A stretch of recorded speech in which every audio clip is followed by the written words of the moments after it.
here's the target. Here's the gun, the amazing Browning Buckmark. This is the Camper 5.5-inch stainless. I guess they're not making this exact model anymore. Although Browning has so many models of this, and they're all superb. The neat thing about the Browning Buckmark is you don't have to monkey with it. It's got an acceptable trigger. The sights are great. It's built like a tank. You know, if you're thinking about getting a 22 for target, get one of these. Don't buy some polymer gun. These things here will hold their value. They're not that expensive, and they're just phenomenal. One of the best out there ever. I like them better than the Rugers by far. I like them better than virtually anything except maybe an expensive target pistol. And these will rival the accuracy of a lot of match grade, pistols. You could easily shoot 25-meter rapid fire Olympics with one of these. No problem. And we're back here, according to this, I'm at 25 meters. A little bit over 75 feet. And I've been trying out a whole bunch of different ammo through these. I always run a bunch of different ammo, but I keep coming back to these mini mags. That's pretty much why I'm doing this video. Oh, check these out. I'm gonna test these out too. They're claiming 1,300 feet a second from a 180. Man, that's a whopper. That's a man-stopper whopper right there. If these chronograph anywhere near that, if they're even within 50 or 75 feet a second of what they're claiming, you can really load a 40 up, believe me. That's my preferred round, is a 40 for a defense round. But let's crack some rounds off on this. So these are some of the other ones I've been trying. A lot of these won't cycle through this gun, but I've got a Smith & Wesson K22 Masterpiece that I shoot a lot, and it'll shoot any of these. So a revolver is a great choice too. I would recommend a revolver for your first 22 because you can shoot all these different ones here. All the ones that don't produce much recoil energy, like shorts, these quiets, long rifles. You can shoot CB cap rounds through it.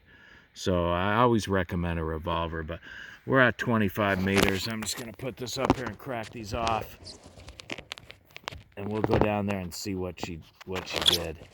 Although you can't really see anything.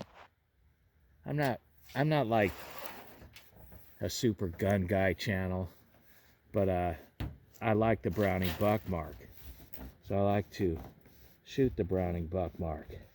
And I like to try out different ammunition because I use these for hunting. When I'm deer hunting, I always have a 22 with me in case I see a nice plump ruffed grouse or a big blue grouse up high in the mountains. I want a 22 with me. And another good trick on these is don't stuff the magazine all the way full with any semi-automatic pistol. You're better off not compressing that spring fully. Believe me, I know what I'm talking about. You put 8 or 9 rounds in these and they'll be a lot nicer to you. Trust me. Same thing with a Glock, same thing with a SIG, same thing with a Browning High Power or a 1911 or anything.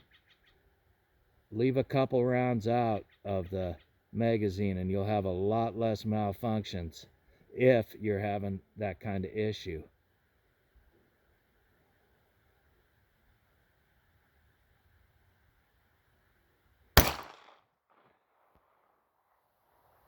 These have such great triggers right out of the box.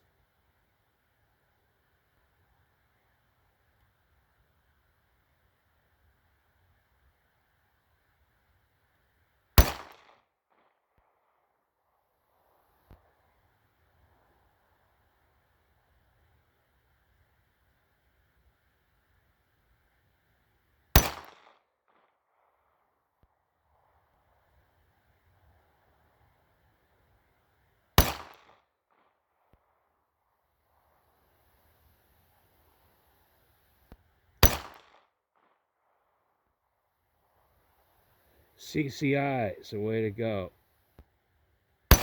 You don't want to monkey around. tested a bunch of ammo, just get CCI. Even their cheap stuff's good.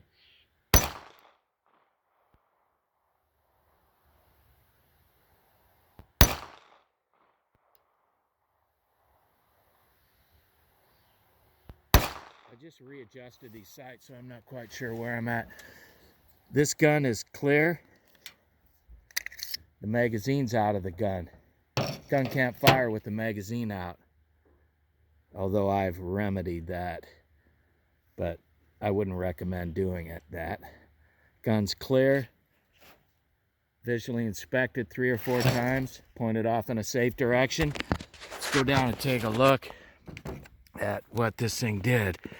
See if I adjusted my sights a little bit.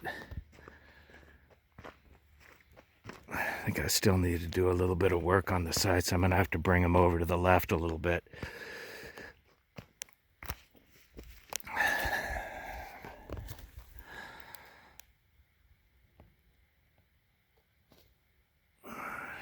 Got a few flyers on there.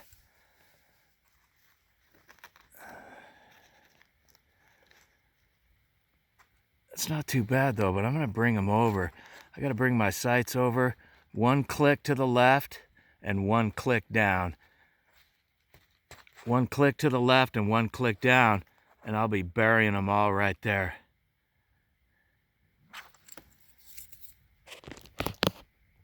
At 25 meters.